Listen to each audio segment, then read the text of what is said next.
boys and girls, to ShockCast number 194. I am your host, George Jimenez, and today I am joined on a very cold Sunday night with Mr. Ryan Meitzler. Hello. Sorry, it's been a while since I've been in the last podcast, but I'm here. I'm back, even if I'm faceless this time. So. Yeah, you are faceless, but we have you. Like last week, I had Francois and Joel join me, and we talked about broken games and Halo and some wrestling. We decided that we were the Attitude Era of podcasts or something. But yeah, this week all the games came out, Ryan. Every single video game came out. Just decided this is our coming out party. All the games, Ryan. What came out this week that we really need to be concerned about? I think this is more like the week where it's like, oh, all that money that you just got, from your last paycheck, well, guess where it's going is pretty much what's happening. So, but yes, there were a lot of new releases. This is probably the biggest release week I can think of for a long time. But anyway, so for the week of November 16th to November 23rd, 2014, not 2015 or 16, mind you, 2014, we have Watch Dogs for Wii U. Finally. Finally, yes. Nothing kicks off the holiday release season with Watch Dogs. It's been a long time coming, but anyway, then we have Dragon Age Inquisition for PS3, PS4, PC, Xbox 360, and Xbox One. WWE 2K15 for PS4 and Xbox One. Far Cry 4 for PS4, Xbox One, PC, PS3, and Xbox 360. Little Big Planet 3 for PS4 and PS3. Grand Theft Auto 5 being re-released on PS4 and Xbox One. It's also coming to PC in January next year. Middle-earth, Shadow of Mordor for 360 and PS3. Escape Dead Island for PC, Xbox 360, PS3. Construction Simulator 15 for PC. Hatsune Miku Project Diva F Second for Vita, Vita and PS3. Never Alone, which is out for Xbox One, PS4, and PC. You have to say the Japanese in the parentheses. Oh, I'm sorry. Okay, Kasima Ingichina, which I probably butchered, but anyway, is it Japanese or is it? I thought it might be like it's like Inouye or something. It's I think it's or native, not Native American, but native. Anyway, I don't know. I don't want to be offensive and say Eskimo because I think that's racially not cool. But anyway, MXGP, the official motocross game for PS4, PS3, and 360. Rabbids Invasion, the interactive TV show for Xbox One, Xbox 360, and PS4. Adventure Time, The Secret of the Nameless Kingdom for PS3, I guess for just PS3. Rollers of the Realm for PS4 and PC. Tiny Troopers Joint Ops for PS4. Kickboxing PS1 Classic for PS3. Monopoly Family Fun Pack for PS4 and Xbox One. The Jackbox Party Pack for PS4, PS3, and Xbox One. This list just never ends. Blood and Blade for Android. Everlasting Summer, a Steam for PC, Mac, and Linux. Kingdom Rush Origins for iPad. The Amazing Spider-Man 2 for 3DS. The Amazing Spider-Man 2 for Wii U. The Amazing Spider-Man... Okay, so this is just eShop releases of the Amazing Spider-Man game, which is weird since the movie came out back in May. But anyway, I digress. And then we also have, on the Nintendo front, we have Super Smash Bros. For Wii U. And then there's also the special edition with the GameCube controller and bundle. And Pokemon Omega Ruby and Pokemon Alpha Sapphire for 3DS. So that was a lot of releases in one week. So. Have you seen how much those GameCube controller adapters I've been going for on eBay?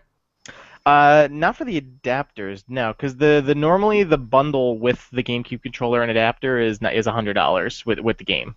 Yeah, I've seen it go up to $150 on eBay if people. Well, I guess that's for people that just like already have GameCube controllers and just want to get the adapter, but that's still a lot of money. Yeah, so. that's a ton of that is a ton of cash for. It's like, you know what? I feel like the Wii U should have had GameCube ports if you knew you were going to release a Smash Brothers on your system and you know the best way to play it was going to be with a GameCube controller. Like, it would have been nice to have some foresight. I think that's different though because there's no GameCube compatibility on the Wii U. Yeah, but still need the controller though. Just repurpose, do a driver and there you go. You download it and now it works. What are you going with, Ryan? Because there was a ton of games here. My heart obviously will say Super Smash Brothers, even though you're going to punch me in the face through the screen. But yeah, I'd probably go with a close second place to Far Cry 4 though. Okay. It's tough because there are a lot of new good game releases out this week. So Right. I'm gonna go with the game I reviewed last week. Well, the game I've been playing for almost a month already. Dragon Age Inquisition, which was just a fantastic game. And I'm not going to talk about it more because I was deep into it last week. So check out last week's podcast if you want to hear my full in-depth thoughts about Dragon Age Inquisition. It was really good. It's you once you boot into that world, you kind of get these very tingly Skyrim vibes where it's just like I'm gonna be in this land for a good long while doing stuff, and it's gorgeous and amazing, and yeah. yeah, and one of my favorite games so far this year. Um, Also picked up Grand Theft Auto 5, the remake, which we'll talk about shortly. But let's talk about what we reviewed, because so last week was one of the big releasing games. You know, we had Unity and Halo Master Chief Collection, a bunch of good stuff. If you're curious, Halo the Master Chief Collection works. It took them Hooray. 8-9 days, but they got in their life together. Yeah. Unity is 3 or 4 patches in, and sort of kind of works. So that flesh monster, the person when you go into some cutscenes and the person has no face, that is gone, I hear. But still some hilarious Twitter gameplay captures that I've seen floating around. Those games are finally working. That seems to be a AAA thing where it's just AAA games this time around just really haven't worked. Yeah, all this that is well. like really the year of just everything going wrong. I guess, more so than in years past. So Just a broken generation of video games. It's just like so goddamn sad. yeah, And, I know, which is kind of disappointing given that this is like the year that the consoles are supposed to kind of prove themselves and be like, these are the new games you've been looking for. right, But, especially when prices are being dropped, and Black Friday's coming up, and people are excited, and people are ready to buy these new consoles, and we've been telling them since last year. It's like, you can wait. Don't worry. The good games will come out eventually, and now that the good games are out, half of them don't work. So it's just like I can wait another couple of weeks. So I have friends who don't want to pick up an Xbox One because they only want to get Halo, and it's like, well, when it fully works, let me know, and maybe I'll go get my Xbox One. So it's funny that now when we're spending $60 on the game, we usually just worry, man, I hope this game is good.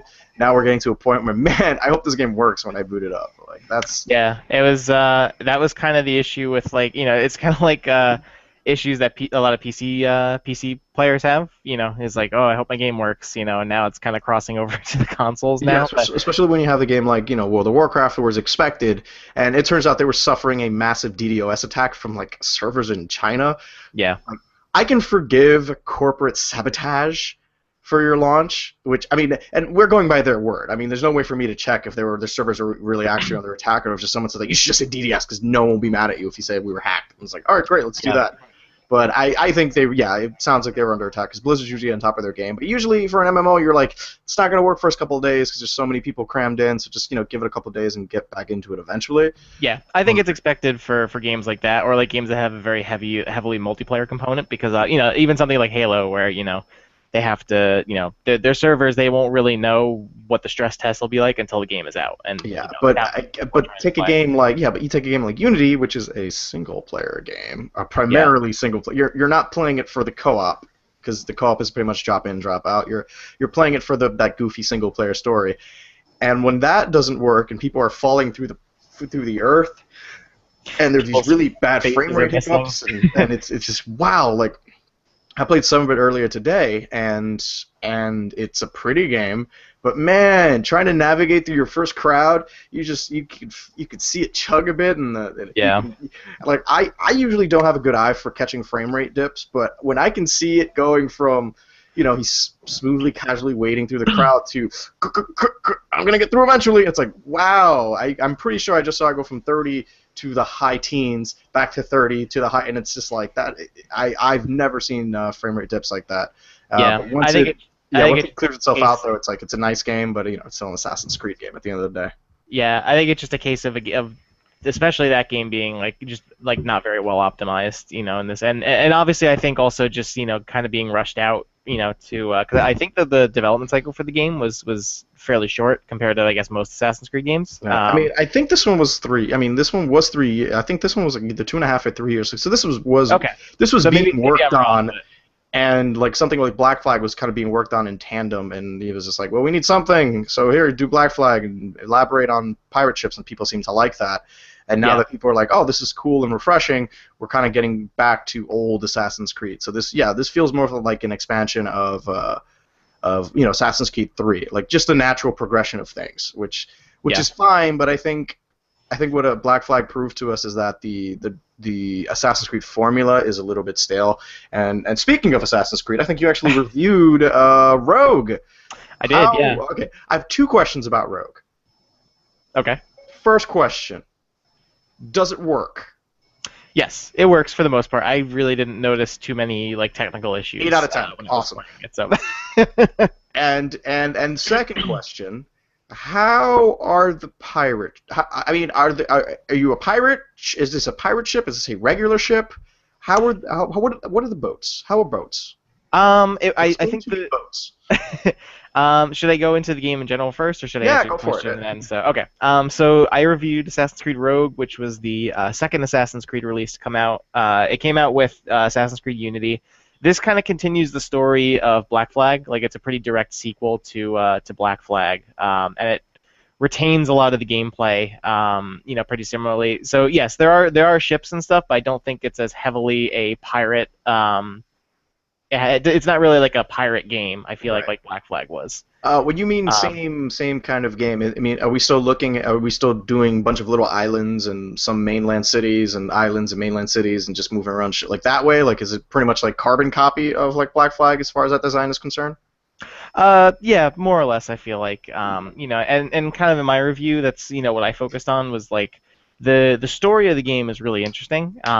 Because this time around, the big conceit behind it is that you're playing as Shay Patrick McCormick, who was formerly an assassin, but he sort of defects and becomes a Templar and goes into the Templar Order. So it's interesting in that sense because you're kind of seeing things from the other side, and so instead of the previous games where it's all been assassins and fighting the Templars and all that, now you're on the other side of things. Now you're seeing the assassins from the villainous point of view, which is really interesting. I feel like honestly, it probably has next to like Assassin's Creed 2, probably one of the best stories that the series has had in a long time. And also like Black Flag had a really good story too, but I feel like Assassin's Creed 2, I just felt like I had probably the best story out of any of the games in the series, and Well, because it had a this, really good protagonist. Like Ezio yeah, was like a fun person to play who had some like yeah, charm and stuff. And I'm noticing that in Unity, Arno, I think, yeah, Arno, yeah, he's kind of comes off as like, oh, you're kind of like the suave scoundrel guy who was like, oh, he's somewhat charming, and then at some point after kind of like you really play the game, he's just kind of like emotionless. Like sort of like a revenge story, and he's just very cold and just. Bleh.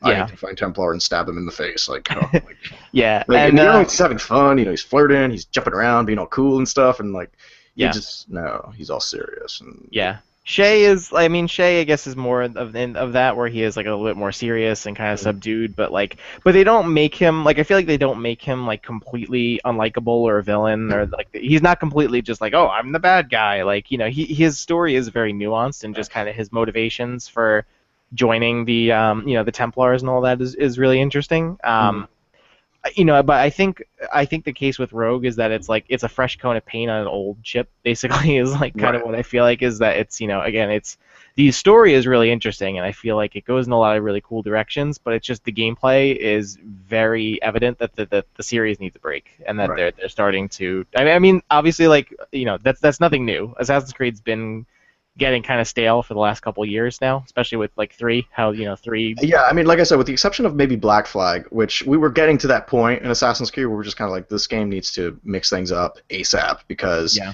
And as we were saying that, like, hey, this is gonna be a primary pirate ship game, and you do pirate stuff, and the story's not gonna be taken that seriously. And it's like, oh, fucking hey, all right, I can get on board with this. And that was like the breath of fresh air, but only to go back to like, all right, business as usual. It's kind of like disheartening, and it's just kind of like that's a bummer. So Yeah. is Rogue? Does it feel like a palette swap in a sense, where it's just like, do you feel like you're playing Black Flag with just different colored enemies? Slightly at points. I liked Rogue because it's probably it almost like I saw a lot of people kind of refer to it as like greatest hits of Assassin's Creed, and Mm-hmm. it's pretty accurate for that. Where it has a very varied gameplay. you're doing all these different things. You're doing the sailing stuff from Black Flag, but you're also kind of it's very like kind of introspective on the series as a whole, like in the Mhm. story and the gameplay and all that. Because you've got also like the ranged weapons and that kind of gameplay, but it does a lot of times feel like more of the same because especially when it comes to like the just kind of open world structure of it and all like the side objectives and things. Because for the large part, a lot of them aren't really they don't really do much. Like they don't really benefit you that much, and they don't really feel like they're worth the effort to go after. Whether it's like Right. hunting or like gathering, going on the side missions and stuff. Is it just like it feels they don't really feel like they add much to the story. They're just kind of there to like fill up the world map and put more icons on it. So Yeah, that's a bummer. Like I got to the first point in Assassin's Creed where like you go to your not you like your second synchronization tower, yeah. and you unlock all this bullshit like because it's now instead of going to different cities, it's Paris. It's just a giant Paris, and it's sectioned off into little districts. And once like all the icons came up and everything, and I was just kind of like, wow, that's a lot of shit to do. And I'm like, oh man, I don't want to do any of this. Like Yeah. it's all super boring. Like I'm not digging it so far, but there are moments where the scale of the game is staggering. Where you're just coming like when you get your first big when you're running through your first big crowd, you're just kind of like this is a really impressive looking game. And like Hmm. this is kind of you can kind of see the forward progression of where this series wants to go. But I kind of wish it did a little bit more with like we can have 5,000 characters on screen. I'm like, that is awesome. But all they really are is just human obstacles for you to just run past. There's only like, I don't see them. I don't see any big gameplay. There's no gameplay mechanics that implement using a big crowd outside of like, oh, if you mix between a big crowd, guards won't see you. And it's like, well, I guess I can just kill the guards. So like, to me, it's not that much of a leap forward. Like tech-wise, you're looking at it, it's like, wow, this is impressive. It's a really sharp-looking. I love all the new animations you get when you're climbing down stuff. He does this little like twirl spin when he throws himself off something, which is kind of neat. Yeah. But I was just kind of like not impressed, and I was a person who's really big on Black Flag. That was like my game of the year last year. Where it was just like this. Yeah. I could not stop saying good things about it, and that was maybe because I was so put off by Assassin's Creed so far, where this Mhm. was such a breath. Like Black Flag was such a breath of fresh air, and Yeah. not to see the pirate ships or anything. Clearly, them not to take anything from Black Flag. It just like none of the good things in Black Flag and put it in Unity. It was just kind of just to me showing that clearly Black Flag was just like not a priority. It was like an outlier. It was just like no, it's something we wanted to try, but it's not really the formula we wanted to stick. We wanted to focus on the co-op and the how pretty of this how pretty this game's gonna be. And now that's somewhat disappointing. Like what this means for me now. I think when next year when the next Assassin's Creed game will be announced, obviously. I'm gonna be I'm gonna wait on it. Yeah, I mean, I'm hoping that they, maybe with the next installments, they can kind of pull an Advanced Warfare and kind of bring in Yeah. some new gameplay mechanics or just something, to just freshen it up a bit. Because at this point, they're looking more like they're gonna go into ghost territory, where it's gonna be, just I mean, they all. might have already gone into Ghost territory. Yeah, I mean, yeah, I think I feel it's kind of a reverse of what happened with Assassin's Creed, where like last year, like Advanced Warfare, Black Flag was kind of the fresh air, and Advanced Warfare is like this year's Black Flag kind of, Mm. and now Assassin's Creed's kind of sinking back into bad habits, where it's like going back into all the things that basically that like everyone's been complaining about for the last like at least several years now with the series. Yeah, I think my big concern now is now that Unity might be my Ubisoft backlog game instead of Far Cry. So like Far Cry might be the game I play from Ubisoft this holiday Yeah. instead of putting the other one because I'm hearing really good things about Far Cry, which also came out. And I mean I'm gonna find the time for it, but then that's another game where you're climbing a tower to unlock a thing to do more things, and it's like Yeah, I'm so over climbing things in yeah. So Ubisoft games. yeah, so I will be doing the review of Far Cry 4 for the site. Right now, we're just waiting on our PC review copy. We had some getting our review copy that me and Joel shared the story last week from Ubisoft this week because I feel like Ubisoft just had a rough week and maybe just getting review copies out was not a priority for them. When it's like Yeah. listen, they're gonna wait, all right? Like Yeah, they our game originally doesn't work. Ubisoft had console review copies available, but like prior to the release. But I need a PC review code. But right now, they didn't have PC copies available, before launch because they were waiting for a day one patch. So Yeah, and right that's now we're just always. Ugh. right now we will have a review up on the site probably within the next couple weeks. I'm just waiting for a review copy from Ubisoft while we figure that out. So in the meantime, George is getting an Xbox One copy, so it'll be exciting. So I'll do some video. I'll probably do some videos on that, and Yeah, that way we have some Far Cry content on the page, which I'm gonna be curious and see what that's gonna be like. I'm looking forward to it. It looks pretty. I'm hearing yeah. a lot of good things about it. So that's just I another. It's yeah another game. I'm I want to shoot an eagle. Why the fuck not? I'm really looking forward to it. I've really enjoyed the games in the past, like Far Cry 3. I loved, and I played a lot of the original one as well, and Blood Dragon also was great. Mm. And so I've been really looking forward to 4, even though my only worry with it was that I played the demo of it at E3, and my impression of it at a first glance was that it was Far Cry 3.5. That it really like the It's environment. Far Cry in a mountain instead of Yeah, it tropical was. islands. Yeah, and that was kind of my worry with it because I really enjoyed the like Kyrat is the environment that it's in now, like based in the Himalayas, is really pretty and it's really beautiful from what I played in the demo. But the gameplay was very much like Far Cry 3, where it's you're going to infiltrate all these different enemy strongholds and all these things. So that was my worry, is just that again it would kind of be more of the same. But reviews of it have been pretty positive so far, so I'm looking forward to playing it. Yeah, but it's something that's not positive. I got to review. I got a chance to play Escape Dead Island, Ryan. Oh joy! The So I the heard. So the canonical spin-off of that hot Dead Island franchise, that game that won't stop making other games of Dead Island. These guys are making that MOBA. yeah. They were going to do that. I think officially that Dying Light game is like the unofficial successor of Escape Dead Island. So it's like some weird team split happening. So before Dead Island 2 comes, I remember it's Dead Island Riptide. Yep. I reviewed it. It'll be up probably sometime tomorrow. By the time you see this, the review will be up. I hated it. I gave it a 5.5 basically because as a game it functioned, like it booted up. I was able to beat it, but I did not enjoy my time, and and most of it was purely gameplay stuff where it was just like the good thing I like about the Dead Island games was the idea of this big open world where I can craft these really weird weapons like an electric machete or like some weird dual broomstick chainsaw thing. Like that was a lot of fun. The mobility of the game, of you being able to run around in first person, like that was really neat. So of course they decided to go with a cell shaded third person action adventure game with none of the charm of a regular Dead Island game. Even though they did try something like really cool, like story-wise, they wanted to make your main character Cliff Callow, this super dude bro guy. So he suffers from like hallucinations and like clearly there's some perception manipulation going on here, some reality manipulation happening here where it's like not everything you do is not quite what it seems, or you hear voices, or like I kind of liked when you die he would have like he would like a panic attack and he would wait, like his respawn would him be waking up right before the enemy encounter again.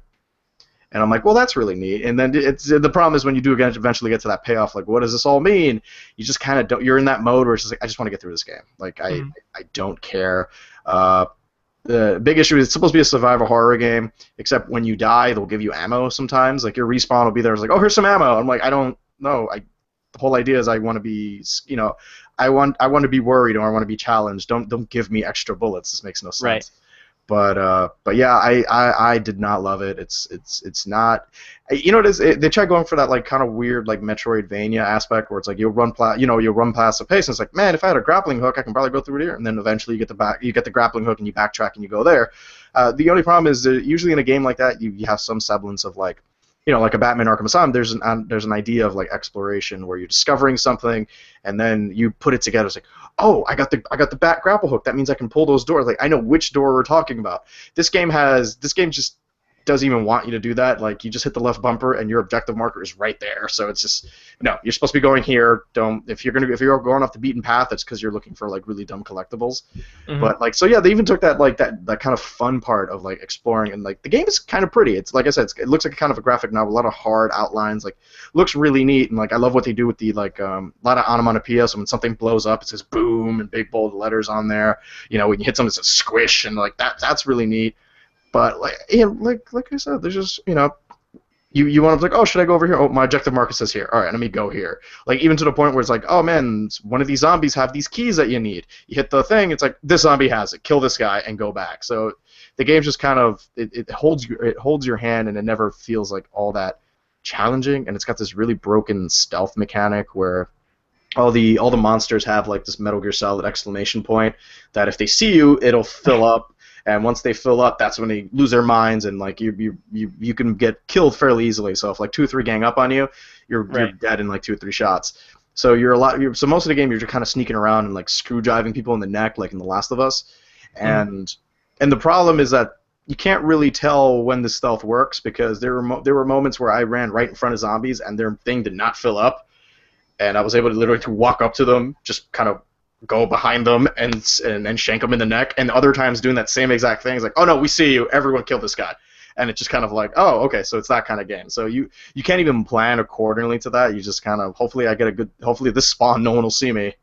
And man, like I was really disappointed in that. I mean, maybe because I've been playing so many like awesome games, and this game just kind of snuck in there. Like, here's a tip: do not release a game the same day a Rockstar and BioWare game come out.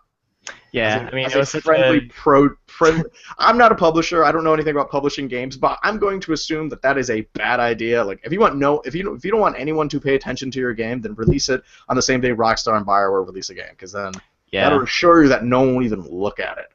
And I mean, most of the reviews I saw for Dead Island Escape were, kind of underwhelming for the most part, like you said. So I don't know. Maybe they just, maybe they were hoping that this would, maybe that they wanted, rather like than put this in like a palate cleanser game. Like, yeah, or I mean, well, even like if they knew if it wasn't going to be a great game, like maybe just throw it in the middle of all this when it won't be as there won't be as much attention on it. So rather than do like like in January when there's less releases out. So. Yeah, like it would have been because if anything, this might be like a good backlog game. But the thing is, I and I put that in my review. But I like that they wanted to try something new with the franchise and go in a different direction. It just didn't work. I mean, and I don't know if this was a game that was rushed or because it feels very just kind of maybe like direct to DVD sequel, or like direct to like Cinemax sequel of a movie. It feels like a Transmorphers of a Dead Island game. Is it I haven't really been following much of the game. Is it a a retail release, or is it like a download game? It's a retail release. I mean, you can get it on a PS3, Xbox 360, and PC. I don't know if it's a digital only release, but I'm pretty sure you can get a. Just from what I've seen of it, it looked a lot like an XBLA game. It is like a $40 game. So yeah, I mean, it is a $40 game. So I mean, it really. I mean, if that game came out and you told me it was $30, I'm like, that would have been a great like a niche title. But like, if you tell me $50, $60 for this on a console, I'd have been like, oh, you're asking for a bit too much. Yeah. Yeah, and then it's really only good for like one playthrough, and it's one of those one and dones, and it's unfortunate because like I said, I like when a franchise tries something new with their IP, and it just didn't work. It just kind of feels like a little like they just kind of ran through like a checklist of like, let's get enough to have this legally count as a video game. And I was like, yeah, this is technically a video game. All right, fine, but all right, so I'm gonna let you talk about Smash Brothers. Wow, you're being really generous. You're not gonna like threaten me or. Yeah. Christian put up his review for the Wii U version, which she gave a 9.5, which I assume is good because that's what I gave Dragon Age Inquisition. So I was like, all right, if this is his Dragon Age Inquisition, I'm gonna assume that this is probably a fairly good game. So I mean, you got to play some Smash Brothers. I don't know have you acquired your copy yet? And it came out Friday. So on a scale of 1 to Dragon Age, this is at the top of the scale for George. So anyway, Super Smash Brothers for Wii U came out last Friday. I do not have a Wii U, so unfortunately I won't be getting the game, at least not for the time being, unless I get a Wii U, which would be awesome, but we'll see. So you're just kind of clamoring for it right now. You're Yeah, I mean, jonesing I for have it. the 3DS version. I've been playing that like a ton. Yeah, but it doesn't have 8 players, Ryan. It does not have 8 players. So, but anyway, it's interesting that like the Wii U and the 3DS version are out because they're very much, I feel like, companion sort of releases to each other.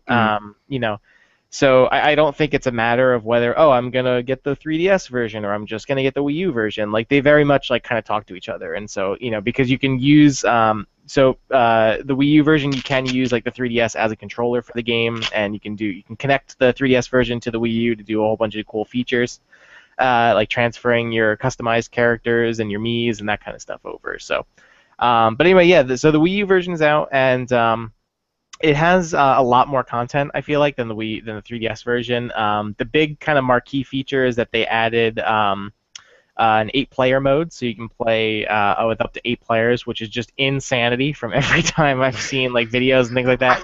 I can't even comprehend because I Yeah. thought having 4 people on screen is kind of mayhem, and when you do Yeah. 8, it's just Yeah, I mean it's chaos. the 8-player mode is very much just kind of there. It's like you will not. I highly doubt you will ever see like 8-player competitive play because that's just too much. I really just feel like this is just kind of a fun mode that's in there because it's just batshit insane.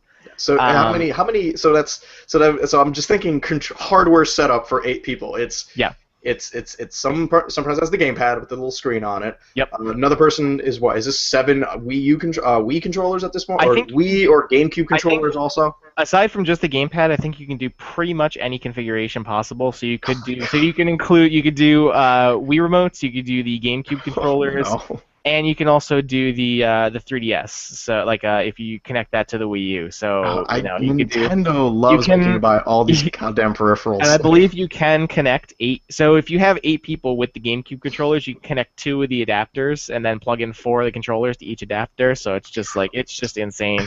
I saw a picture of a setup of it, and I was like, that is just too many wires that my mind cannot handle. Like I can't imagine being like, which controller am I? Like like trying to figure that out. So. Because I saw that similar. I saw some photos too, and like I had it reminded me of like remember when Zelda was it Four Swords came out, and it's like Yep. you gotta get these GBA adapters, and then you have to get these links, and they all link up. So it's just 4 people connected to a GameCube, connected to a screen, and it's just like, Yeah. oh, I did did. no one learn about like Sega tried this with the 32X and on the Dreamcast? I'm like, no, like bad idea. Yeah, I did. I did play Four Swords and had to go through that, and I remember it specifically because we had everything set up for the game except we were missing one GBA link cable for one Game Boy Advance. So we were like, "Are you kidding me?" So we had to So go one and person hunt. didn't get to play. Yeah, well, no, I think we ended up hunting one down and found it, but it was still a struggle. But anyway, It was for the person you liked the least. yeah, probably. But anyway, so yeah, there's the 8-player mode.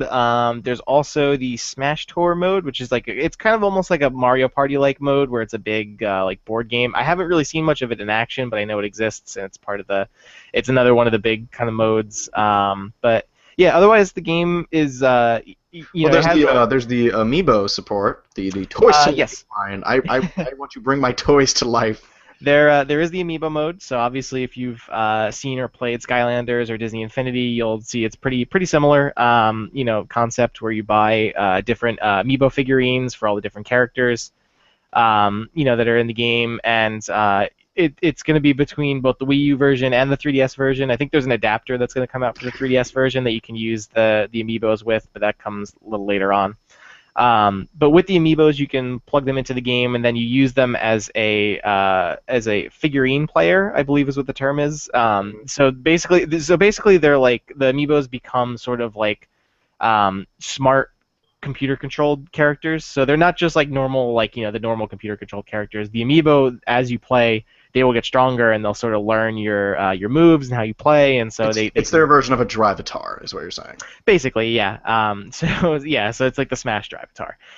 So whatever character you pick, whether it's like Link or whichever figurine you want to get, then that one will be a figure player, and they'll sort of grow and adapt as you play and get stronger. So and I believe you could like transfer content between them as well. So it's pretty interesting. So I haven't I haven't bought any yet, and I don't know if I'm gonna get any, but I'm sure once I start seeing them in the stores, I'll break down and waste all my money on them. So because they look really nice too, which is pretty cool. Like seeing them up close, they all look really cool.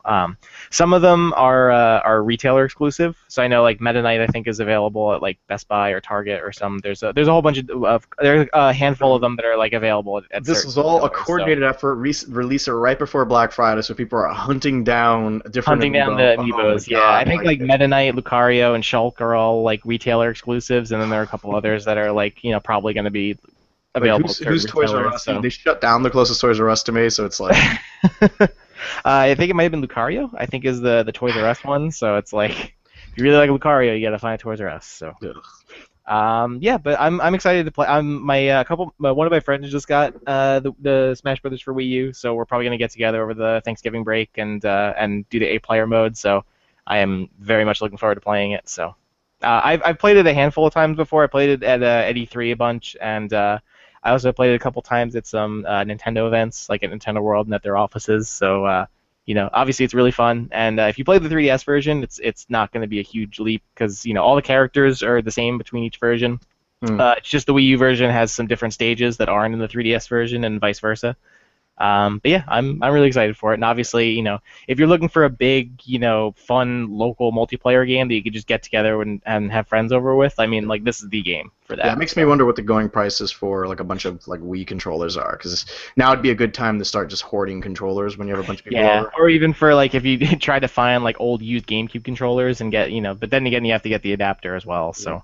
Which that adapter is going to be the. I might just hoard a bunch of it. I think I was thinking about like just buy a bunch of adapters, just buy a bunch of adapters and just hold them hostage, and then, Christmas time, put them on eBay for like $150 each, makes it turn a nice little profit.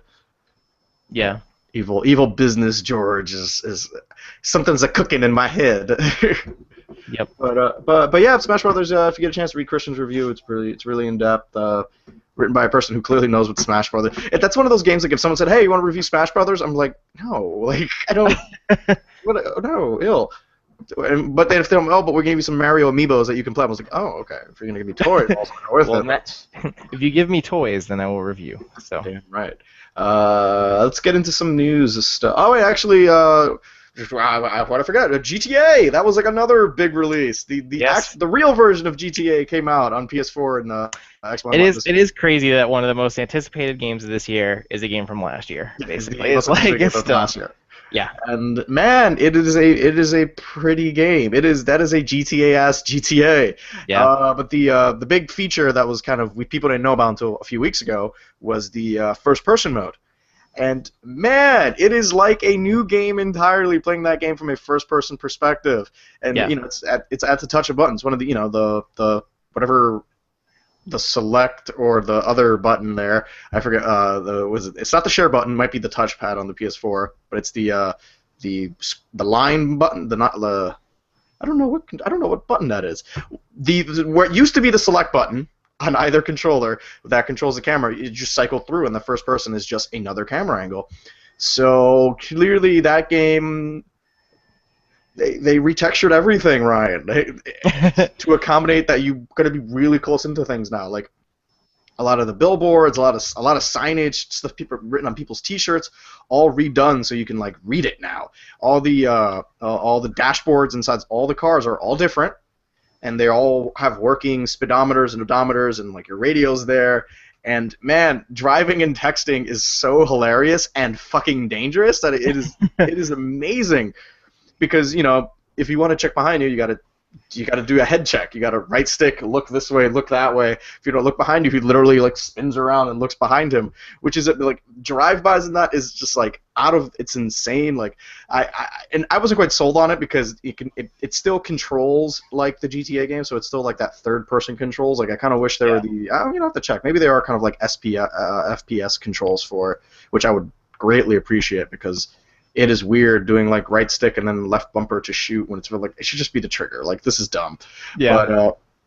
But yeah, I mean, I wasn't really sold on it till like because driving is a little jarring, and I put up a short little video of me early in the game hitting a ramp and then my car just flipping over and just watching your guy just brace for impact is really cool. But I wasn't really sold on it until I got into I did the online, which was another thing that wasn't working at launch, where it's like, oh yeah, you can transfer all your characters from Xbox One and from 360 and PS4. So I actually was able to transfer my PS3 character to my Xbox One version as long as it was linked to a Rockstar social network account, Right. the social club, and couldn't do it first couple of days. They just said like, hey, sorry, it doesn't work. It'll be up eventually. What a surprise these Yeah, past so the problem is like you were able to make a character, but if you did that, you would not be able to take your transfer because it's like a one-time thing. So they had to patch that out where people who made new characters were given an opportunity. It was like, oh no, you can still transfer your guy now and make a new character, as opposed to having the new character overwrite your existing character that you put, like, because my guy already had a penthouse, I had like 4 or 5 cars, we were part of the DualShocker crew, we were just, we were rolling deep with just money, cash, and bikes. I had a lot of motorcycles. But yeah, I was in my apartment taking shots of whiskey in first person, and I'm like, this sounds like me in real life, just all depressing and sad. So quick question. So have you tried the first-person stripper, calling? I've done the stripper. The like, stripper's hilarious because she's like, "Don't you like my ad?" I'm like, "This is weird." It is disturbing because, like I said, everything's retextured to have you face up in front of everything. So like clearly all the butts were retextured in this game, and I'm like, this is kind of amazing.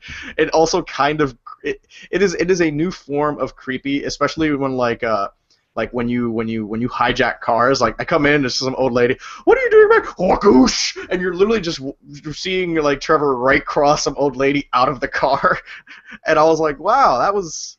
You're seeing the horrified look on like bank tellers and like the poor guy at the the quickie mart, like, don't kill me, and he's just you're watching his lips move, and you're just like, wow, this is really in depth. I'm sorry, I'm robbing you, but I need this for capture purposes. Yeah. But yeah, I mean, but I wasn't really sold on it until I was hit by my first car. I was in the middle of it was in the open world of GTA Online.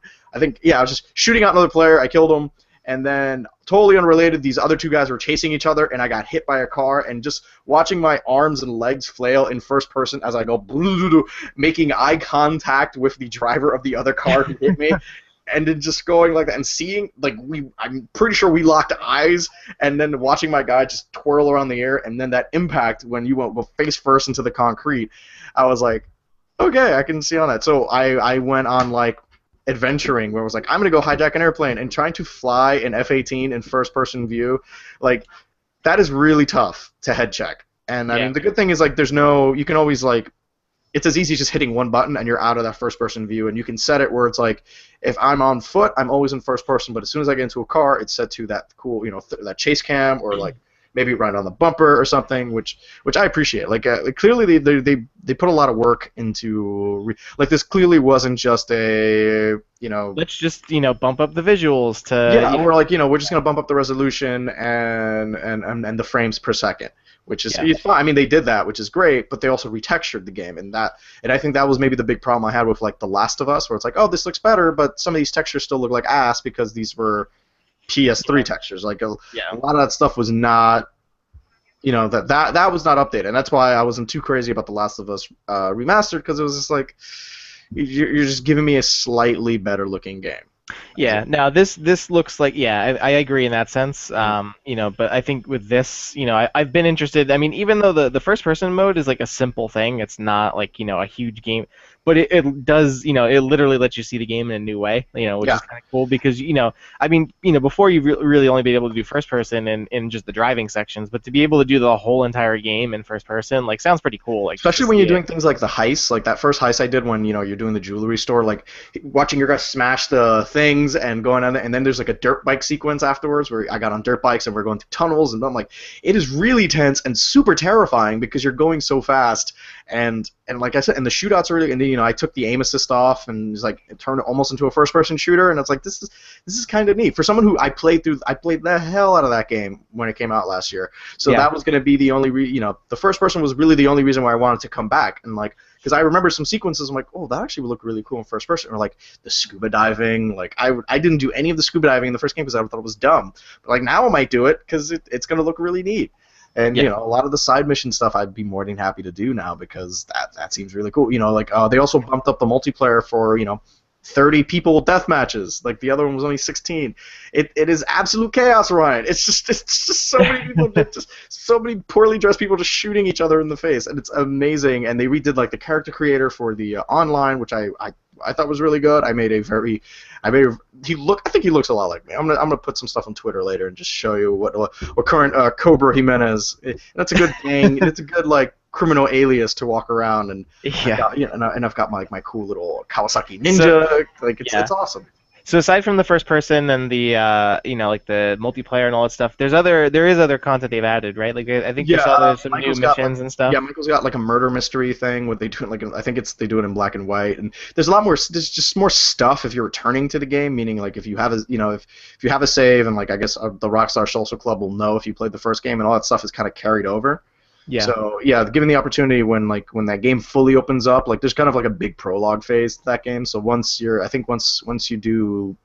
Trevor and Michael meet, I think all those goodies will kind of be at your disposal. Which when you get your first safe house, I think is when you get is when all that cool stuff happens. But yeah, I mean, it looks like it's gonna be some support. Still no heist. the load we were promised. And I was kind of upset when they were like, "Hey, guess what? Heists are coming to the PS4 and Xbox One version." And I'm like, "How dare you try to sell me a feature that was supposed to be in your last game as something brand new for your?" Yeah, it is kind of disappointing that they promised this for so long. Yeah, and as of tonight, November 23rd, 2014, when we were recording this, there are no heists yet. Yeah, and they promised this by the beginning of this year, I thought, or like by the end of last year. Yeah. So and the they fact said, that they were super vague about it. Yeah, and the fact that it's over a year now since the game is out, and it's still not in there is still kind of. What I think was at launch time when this game came out, I think heists were not where they wanted them to be at. Like, because remember the launch of GTA Online was a mess. Yeah. It actually didn't launch until 2 weeks after the game was released, saying like, "Hey, GTA's would be on in 2." Like, and they did it almost as if it was like a separate game release. It was like, "Hey, get ready to win." Did not work. You couldn't get past the tutorial. It was a big fucking hot mess. We tried playing it. We didn't get it. We didn't officially start playing that game a week until the online came. Like, online was launched 2 weeks prior to the release of GTA 5. We could not get into any matches until like a week after, which I guess that's the trend now with these AAA titles. Is give them a week. They're not gonna work first week. Just don't be just of game. Don't get your hopes up. Yeah, this won't work for the first week. So. But they also were vague. It's like, hey, coming sooner than you think. I'm like, that's not a fucking answer. All right, give me a solid date. Let me work work around with this. Let me do something. But I want to see what and I think what happened was they weren't quite ready with them, and then they figured, you know what? If we wait a while, we can probably add a lot more content to this. So I'm hoping when the heists do launch, it's like we've got a dozen heists, or we've got to create a heist thing happening, which would be amazing. Because the idea is like, we need to rob a bank. What do you need to rob a bank? And it's like, well, do we want to do motorcycles for our escape, or do we want cars? Okay, someone go get the motorcycles and mod them, and make enough cash and mod them enough with the suspension can support the weight of the, basically all the stuff you had to do in the game heists. Like, those were the fun parts. Like, well, we got to go incognito, so someone's going to go buy costumes or gas masks or something. And it's like, we're going to need artillery, so make sure we all get AK-47 somehow. So maybe we got to raid a barrack or something. Like, keep it open-ended where it's not really a mission objective, but it's just saying your job is just to get this. They don't care how you do it, but acquire these items somehow.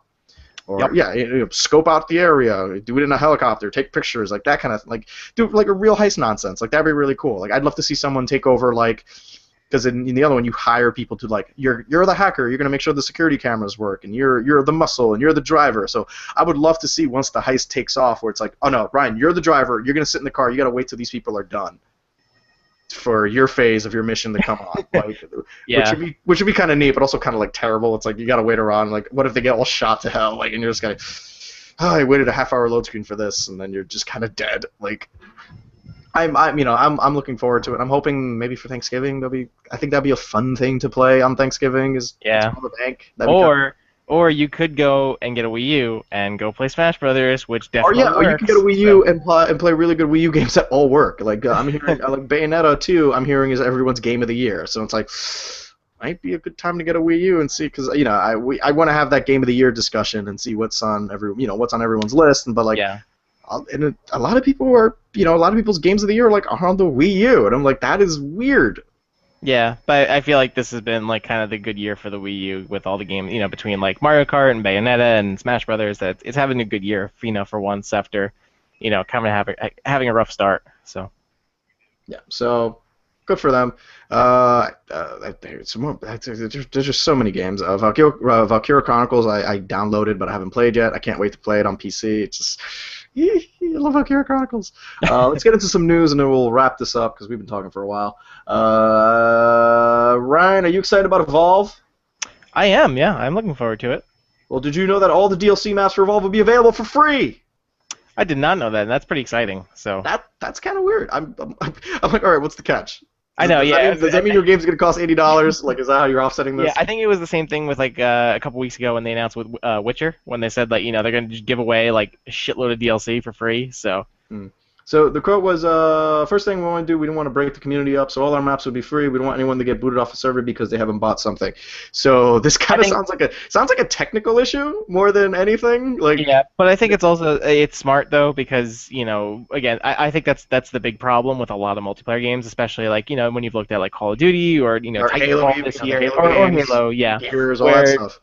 they release new maps through DLC, obviously to bring in more money and to extend the community, but then again that also splinters the community because you have the people that might get the season pass and get all the maps, or you might have people that just get the base game, and so they're limited in what they can access. So Yeah, and they want to play and everyone wants to play the new map. So it's like, no, I don't want to do those old map, those lame people. It's like, no, now you have to be hardcore and buy. Because some people are like, you know what, $60 should be enough.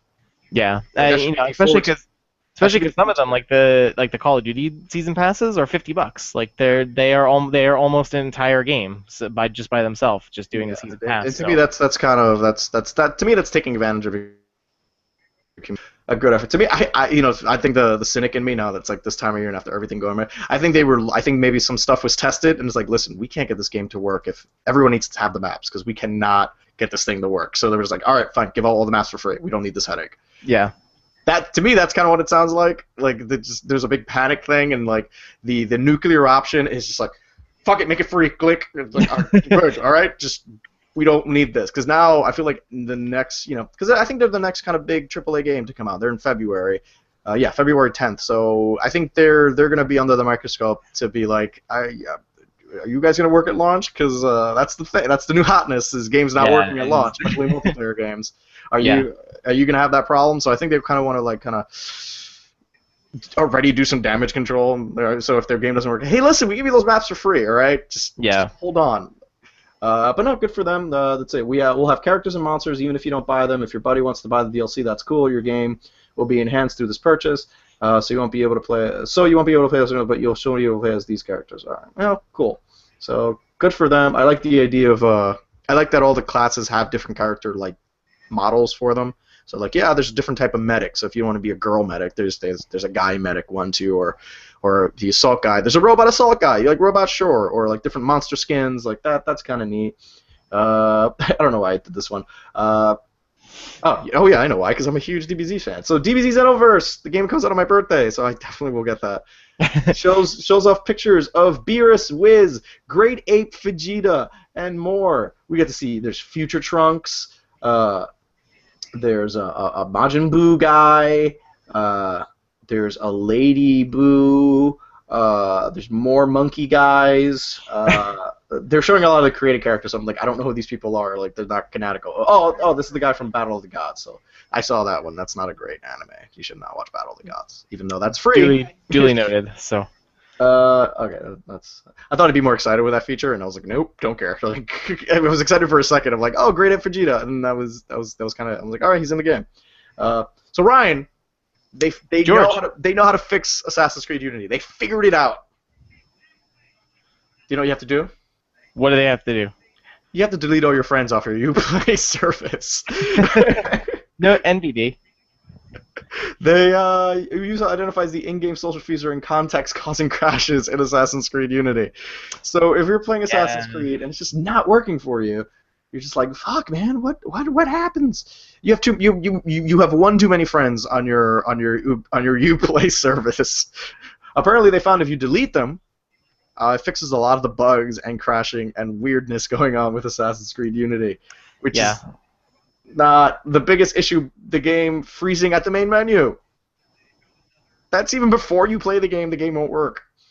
That just adds to the going, the ongoing conversation that Assassin's Creed Unity is a fantastically hot mess.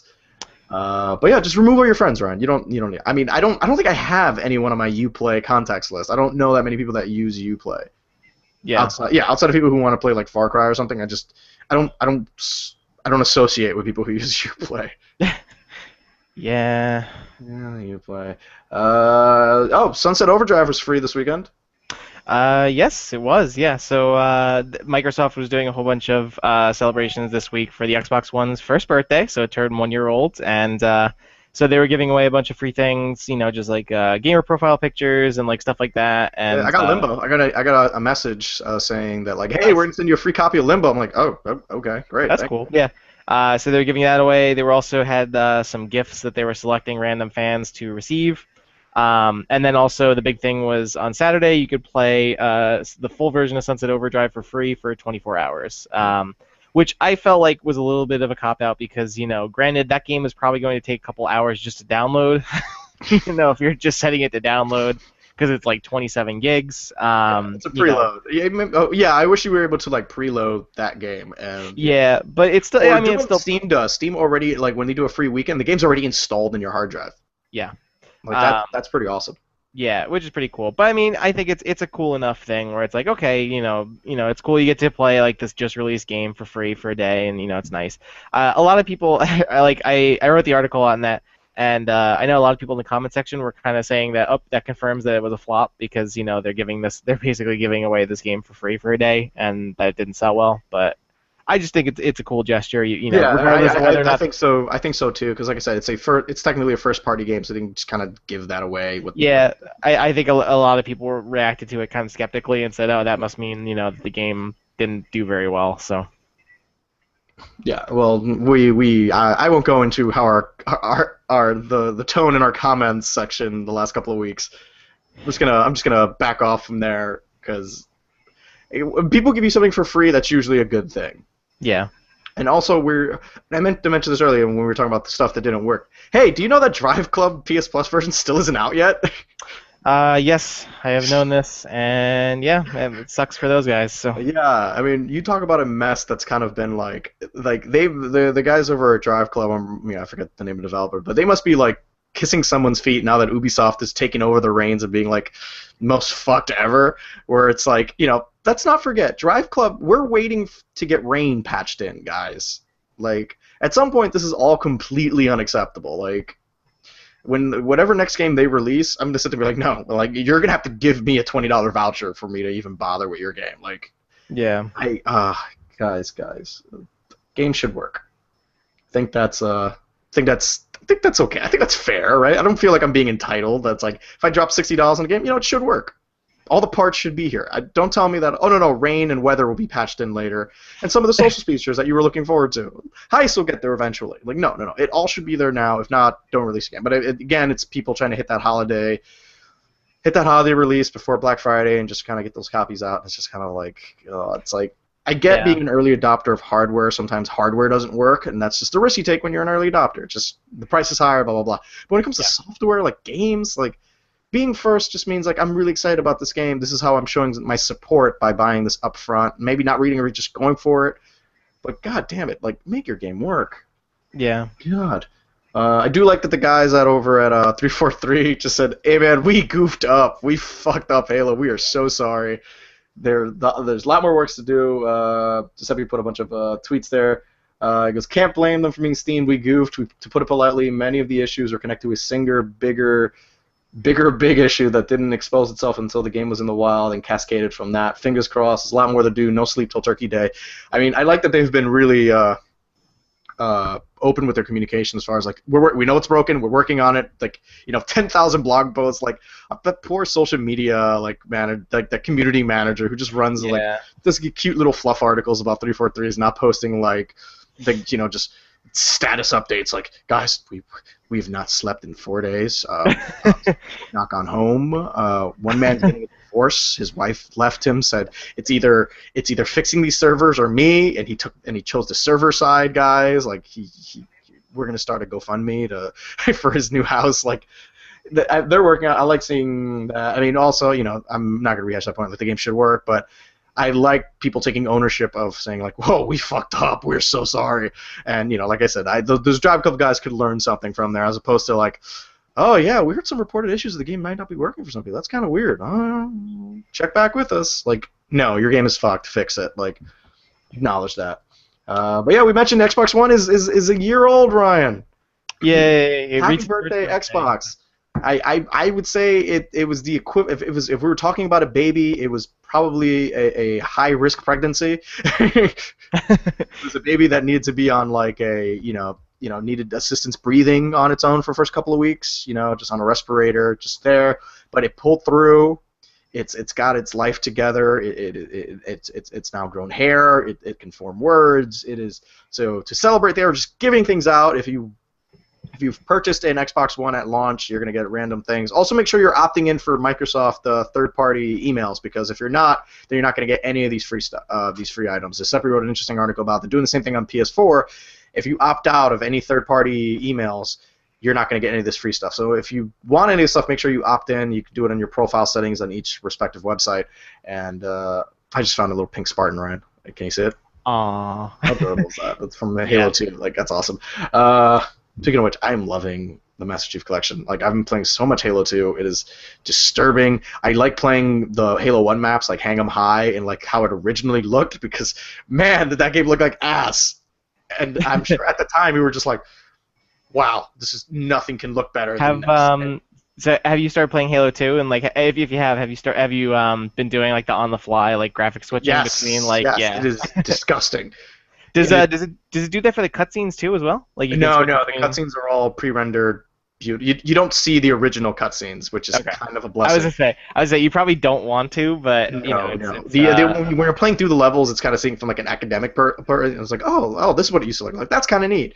No, you don't want to see the cutscenes. Should be your reward for like doing it, and they're really good. They're by Blur. They're just like I mean, like I'm not getting an Xbox One, probably not. At least not for a long time, But the Master Chief Collection is definitely. I feel like that it's like if you're gonna get like an Xbox One game, that's like the one you want to get, just because there's so much content in there between all those games, and they're all so good, and especially especially if you are a longtime Halo fan, just because it is such like a love letter to Halo. I am kind of disappointed that they didn't include Reach and ODST, especially because me too. I really loved ODST. That was like one of my favorites. That was my favorite story-wise. I thought it was like a Halo game that was like moody and cool, like very like noir vibe to it. Very different. Yeah, but at the same time, I feel like it is cool that you are getting all four like the main Halo games, which is pretty awesome. So.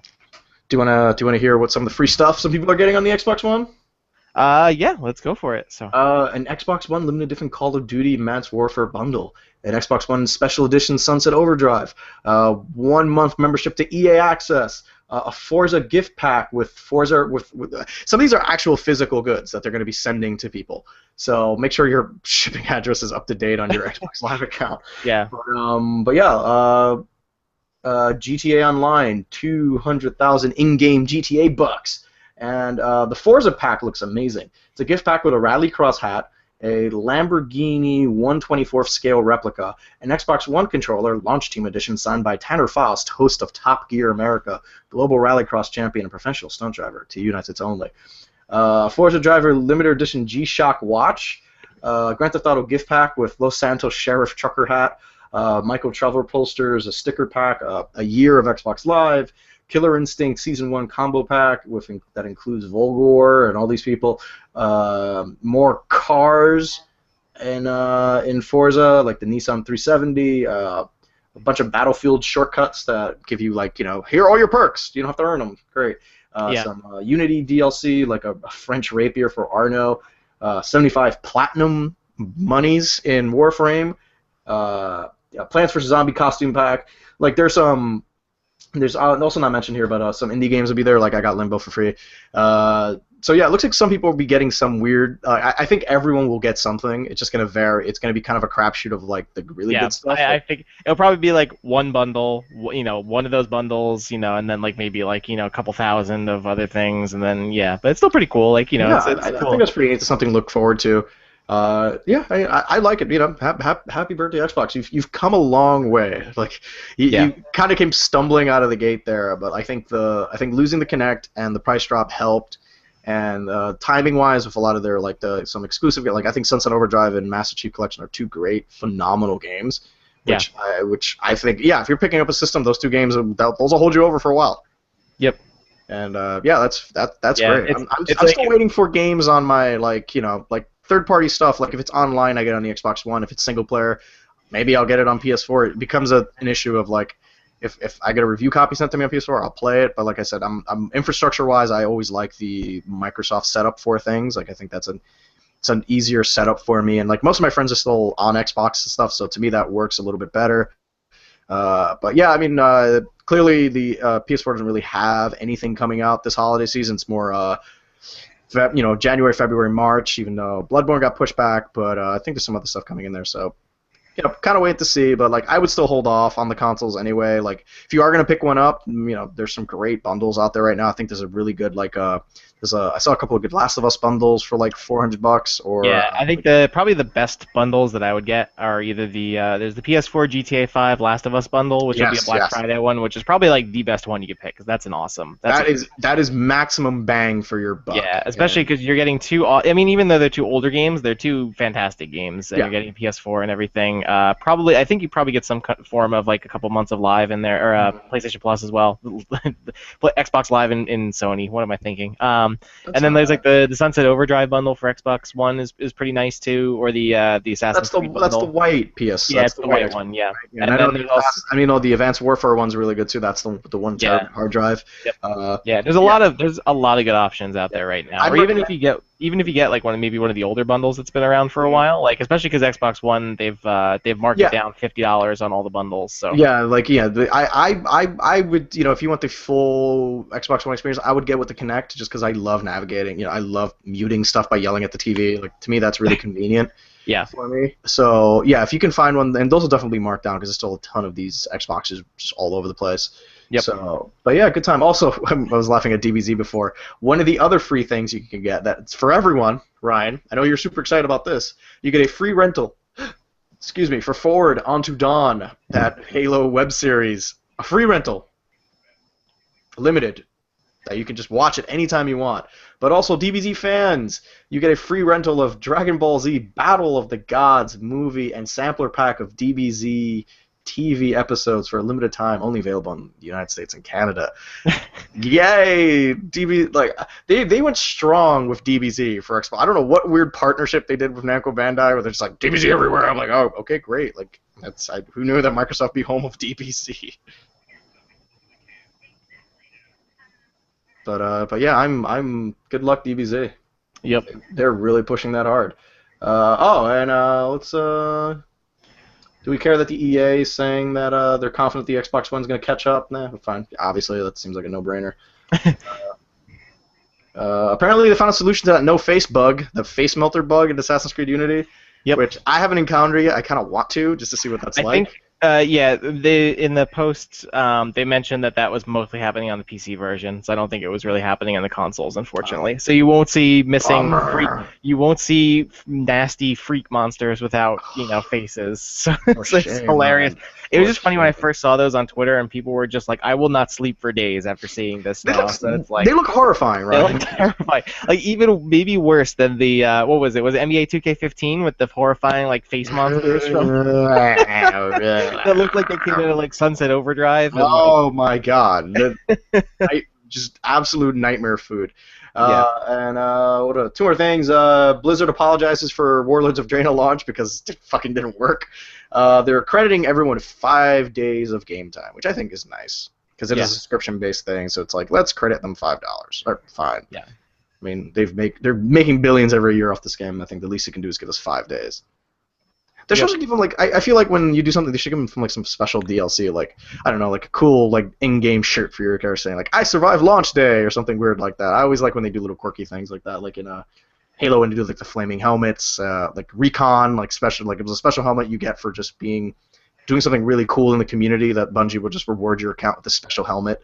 Yeah. So it's like, oh, you made a really cool video. Here, do this. And last but not least, Telltale Games brings Game of Thrones to life with their first teaser, Ryan. Yay! I was so pumped when I saw this. So There was a Peter Dinklage, there is a Lena Headey, and there are just more. They're people we recognize. as both a big fan of Telltale and Game of Thrones, I am very excited. I'm actually I was skeptical this whole year that this game would actually debut this year. I was like, there is no way, because they hadn't shown anything, until now, and I was like, there is no way this is debuting by the end of this year. And luckily, I was wrong. So they showed the teaser, just some quick gameplay glimpses at the game. Kind of looks like a more muted, like Walking Dead type.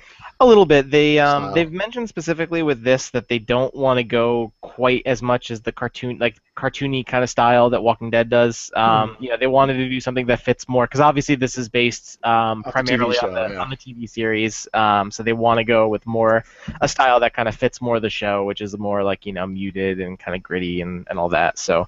But yeah, I was really surprised actually that they're going to have a lot of the cast members from the show. So they're going to have Lena Headey play Cersei from the show. Peter Dinklage will be back as Tyrion Lannister. Yeah, Ramsay Snow's going to be in it. There's a lot of Ramsay in there, and I was like, oh, yeah, okay, let's see this sadistic fuck. Yeah, there's a lot of Ramsay Snow, and they've said that the game is going to cover from the 3rd through the 5th seasons of the show. So it's going to be roughly within the last couple seasons of the show, and leading up to what the show will be doing next year in its 5th season. So I mean, it's going to be an interesting experiment because, like I said, the trailer has a really big HBO title card, so it's like, oh, I'm curious to see how it's going to work in tandem with the show, and it's going to be interesting. Like, more Game of Thrones the better. Like, I'm going to buy that big World of Fire and Ice like encyclopedia book that's out there. That's going to be my Christmas gift to myself. And just kind of read that through because I love that. Like, that world is so interesting. Just like And and especially too because they're working off of like the established lore of both the show and the Song of Ice and Fire books. So it'd be interesting that I figured that they would very much go with Walking Dead, where they're using the comics as an inspiration, but they're doing their own original story. And so they're doing that with this as well, since they're focusing on House Forrester, which is like one of the minor houses in the books. But at the same time, they're also incorporating like characters from the show, that we've seen. So it'll be interesting to see how they kind of come up with their own spin on like established stuff we know of. Because obviously, if they're covering the 3rd to the 5th events, they're going to be covering a lot of stuff that's happened in the show that like people are very familiar with. So yeah, that's going to be interesting, and I can't wait. Yep. Man, I hate that it's going to be episodic because it's like, oh, I'm going to have one episode, and I'm going to have to wait like every month. Like, yeah, I wish they crank these out. I wish they go as long as the season. Like. Yeah. But they're going to be doing 6 episodes. So they're going to be doing one more episode than they usually do for most of their series. So I'm excited for it. Between that and Borderlands as well. They also Telltale also released a trailer for that, and both of those now that they've wrapped up, Walking Dead and Wolf Among Us, like I'm glad they can kind of focus on these now. So. Yeah, so and I think that's it. No T-shirt commercial this week. I'm tired already. It's Sunday night, Ryan. I'm gonna save my 10-minute spiel for next week for our special Thanksgiving episode. But what are you playing now, Ryan? What's gonna keep you busy? So obviously, I just finished up. I finished up Assassin's Creed Rogue into the review, which is up on the site now. And then I've also been playing for review. I'm doing Sonic Boom: Shattered Crystal for 3DS. Lucky. Which I believe Christian is also doing Sonic Boom: Rise of Lyric, which is the Wii U game. So we'll be. Oh, I'm so jealous. Yeah. So you'll be able to see more of that probably later this week. And then I will be doing the review of Far Cry 4 once we get our review copy. So hopefully I'm getting that this week after. Well, I think me and you are going to be playing Far Cry around the same time, so we'll have a lot to talk about that game. So That's all if all goes according to plan and I'm able to get a review copy this week, then that'll happen. So after a week-long ordeal with trying to get a copy, so. But anyway, That saga was hilarious, by the way. yeah, it's been a lot of fun. But anyway, my final game I'm playing is I've been playing a lot of Smash Brothers for 3DS, but that's Smash Brothers. And then finally I've been playing a lot more of Evil Within and trying to get farther in that. So Lucky you. I gave up on Evil Within. Like I just said, no, thank you. I'm about like halfway to two-thirds through the game, so I'm still plowing through it, but I'm starting to enjoy it now more than I did. I mean, when it opens up, it's a lot better. Yeah, I think the opening of the game is good, and then it kind of stumbles through a couple of its moments. But I feel like now, is rough. yeah, I feel like now I'm starting to kind of get in the groove of the game. It's still there are parts of it I'm still kind of like not enjoying some of the jankiness of it, but it is definitely getting to be more enjoyable, which I'm glad that it's improved a bit. Even if Sebastian kind of makes me laugh because of how bland he is, and like, worst. I know, or like when he curses and says "What the fuck," and I'm just like, it's just so like awkward and like he literally is the worst. Like I can't. Yeah. But anyway, that's what I've been playing. So I'm looking forward to Far Cry. That's the one I'm really looking forward to playing soon.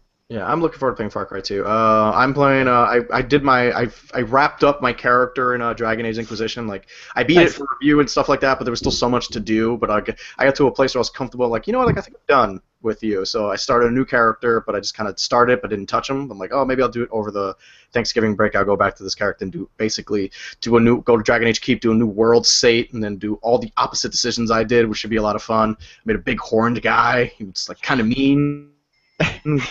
Jorge Kunari. I was like, yeah, man, awesome. A lot of Master Chief. Playing with. Basically, I'm reconnecting with people I've played Halo with like years ago who were like, hey, man, I got an Xbox One for Halo. Do you want to play some Halo? I'm like, fuck yeah, I've been waiting for you to say that my whole life. So I'm playing with a lot of people who I went to high school with, like high school and college. And I played a lot of Halo with. So it's this weird kind of reconnecting of like when the matchmaking didn't work, we all did a bunch of like custom matches where we just invite like 10, 15 people, and we're all just like doing big teams or like doing Infection. Like that I was really surprised how much fun I was having. Like you got like old 18, 19-year-old George flashbacks as I was playing through this game of just like land, because it does split screen also. So I'm gonna have a bunch of people over this week, and we're gonna do some split screen on Halo. That's actually my friends and I from a lot of my friends from high school and college. We usually will get together like around the holidays, like mostly around like New Year's. We'll do like a big LAN party and play Halo. So that's like that. Halo is one of those games that's just like perfect for that, and just always it's like it's really good for that kind of play where it's like either long distance or like getting together for a big ass LAN party and playing. So. Yeah, it's fun. Yeah, and I'm gonna try to sink my teeth into Valkyria Chronicles because that game looks amazing. I'm also playing Assassin's Creed Unity, but like I said, I'm not reviewing. I think Giuseppe's still working on it. I think I was supposed to, but I just kind of like, guys, I've been reviewing everything. Oh my god, I need something light. So they're like, oh, here, take Dead Island Escape. I'm like, fuck. But yeah, and so I'm kind of happy I didn't get to play Unity because it seemed like I would have been really frustrated with that game, particularly after like 50 hours of Dragon Age Inquisition, and then just kind of going from that to this, and then playing a bunch of Call of Duty. So I did a bunch of AAA titles the last couple of weeks. So it's just like, give me like a middle tier game, and maybe I'll be surprised. But unfortunately, Escape Dead Island. Yeah, I mean, I'm looking forward. Even though like Far Cry is going to be probably a pretty big time sink, based on Far Cry 3. Like I'm looking forward to just kind of getting into a big like open world game like that, where I can, especially because Far Cry is so good at that. It's so good at like just kind of getting lost and like and just kind of causing chaos, where it's just like randomly you're gonna see a Jeep get attacked by an elephant. It's like, all right, why not? It's great for long and short play, just for like I could get lost in this for a couple hours, or be like okay, I'll just go mess around with some tigers for like half an hour. So tigers are always fun. Or elephants, yeah. Or elephants, yeah. Elephants too. It's not be mean, Ryan. Yep. Those animals exist. But hey, maybe the Crew comes out next week. Oh no, wait, no, it doesn't. 2 weeks. Soon. I played that beta for the Crew. I did a video for it. That game is not. That game's not good. Like, it's a beta, but I was just like, I did not have any fun playing that beta. It's a beta-ass beta game. So. Yeah, so good luck, Ubisoft. Ubisoft's gonna have a rough year. I mean, their games are selling, but I feel like Ubisoft can't really like surprise you anymore. Be like, oh, looking forward to the Crew. I'm like, not anymore. Or like the Division when that comes out. I'm like, I don't know. I'm hip to your game, Ubisoft. You know how to market a game to me, but now I'm wiser. Now you're gonna have to put that game in my hands before I buy it. So I don't know. Good luck to Ubisoft. Hopefully these AAA titles will work their problems out before the new year. Hopefully, some of these games maybe should work. I don't know. I'm debating my head to do a feature about like what games have not worked and like the level of offensiveness of it not working. But I don't know. We'll figure that out. But yeah, a lot of games to be played. It's it's going to be a fun Thanksgiving break. Hopefully we'll get together again this week and we'll do a special Thanksgiving podcast and get more of the guys in. And but yeah, me and Ryan decided because I totally just zonked out this week. I'm like, I can't podcast. I'm sorry. So we did a Sunday night podcast. So we did 2 in a week. So that's gonna be kind of fun. Yep. And I got these new headphones, so they're gonna be pretty bad. They're super comfy, so I can have these on for hours, which is amazing. But yeah, so we'll see you guys next week. Thank you for watching the ShockCast with Ryan Meitzer. Goodbye, everyone. Happy Smashing, happy Haloing, happy Far Crying, happy Dragon Aging, happy Grand Theft Autoing, happy whatever else came out this week because there's so much. And enjoy. Yeah, when you're not passed out on tryptophan, go enjoy all the games. This is the best week to do it. So yes, and aside from Christmas, but and pick up hard drives, external hard drives, because your next-gen systems can use them, and these games are fucking big. And I had that big problem where I was just like, I tried to install Unity. It's like, oh, you're using up 90% of your memory. I'm like, what? So I had to go in and like delete Forza 5 Motorsports that was still installed in my Rise of Rome was still installed in my thing. I'm like, you bastard. So but yeah, I'm George. We do this thing, the ShockCast, pretty awesome. Next week there'll be a T-shirt commercial. So don't you worry, it'll happen, guys. I know you're waiting. It's a thing. I'm gonna go to bed, Ryan. I am tired. I am talked out. You have a fantastic night, and the rest of you, thank you so much for watching or listening. Because don't forget, this is on SoundCloud. I'm going to try to get this on iTunes, but apparently we have issues with iTunes, so we will work them out. But we will find ways to deliver this to your ears and your eyes, and just if I can put this in food form and put it in a cookie and give you the ShockCast that way, I would. Just don't know how, but I will. You could listen to it on iTunes. Fridge, so maybe we could figure out a way. You could listen to it on iTunes when you're not listening to Serial, which is an awesome podcast that you should listen to as well. But anyway, that's that, and then this is the ShockCast. So look at Ryan plugging other podcasts. All right, guys. I'm sorry, I got really hooked on Serial. So anyway, go ahead. It happens. Yeah. I'm hooked on what's that goofy with Night Vale and Welcome to Night Vale. Yeah, I love Welcome to Night Vale. That's a fun dumb show. That's awesome. Yeah. But yeah, welcome to the podcast corner of the ShockCast. Yep. But guys, have a fantastic week. We will see you again. And we will talk about what we were most grateful for. Obviously, it's me, but we'll see. Maybe people will surprise you. Sometimes it's not me. That's crazy. Who knew? But we'll see you next week, guys. Take care. Bye. Love you. Bye-bye.